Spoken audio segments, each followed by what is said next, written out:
Sa gitna ng pagsubok ng kalikasan ay naipakita ang kooperasyon at mga rescue teams sa nangyaring landslide sa Zambales. Nang ibabaw dito ang walang kapagurang ayod ng 24th Infantry Battalion ng Philippine Army. Narito ang kwento ng kanilang kabayanihan sa report ni Emil Carion. Ganito kabilis kung rumisponde ang mga miyembro ng Philippine Army 24th IB. Sapat ang training at walang inaatrasan sa oras man ng gyera o kahit pagdating ng sakuna.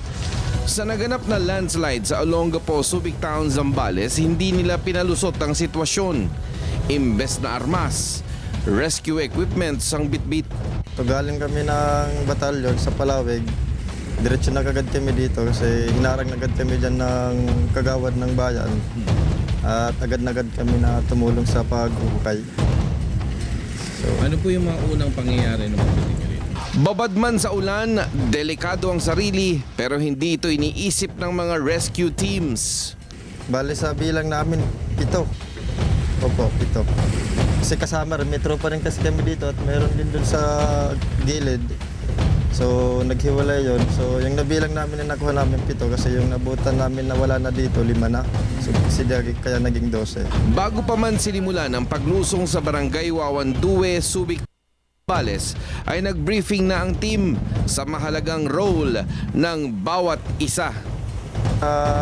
Sa manpower ho, sa lakas, so hindi kami tumigil hanggat hindi pa nakukuha lahat.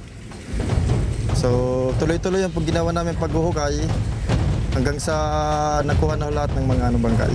Kahit umabot ho ng gabi.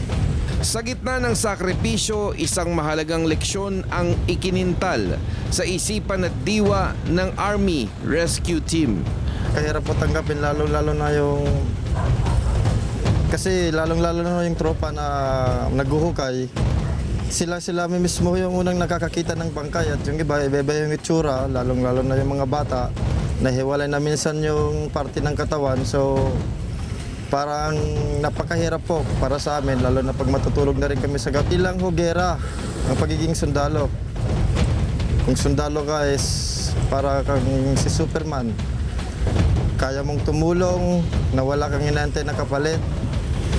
Magdadaan ka sa matinding training para magampanan mo yung tungkulin. Katulad nga ng nasabi ko kanina, kaya ka magtitraining para magkaroon ka ng matinding determinasyon. Magagawin mo yung tungkulin. So, hindi lang puro gera tayo. So, inikayat ko po yung iba na gusto na magsundalo.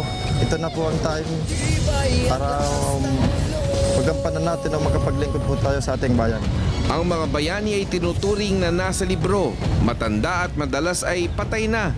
Pero ang mga sundalong bayani sa larangan ng pag-rescue ay nagbigay buhay para manatiling buhay ang kapwa o magpahalaga sa buhay ng biktima ng trahedya. Para sa Telebisyon ng Bayan, ako si Emil Carion.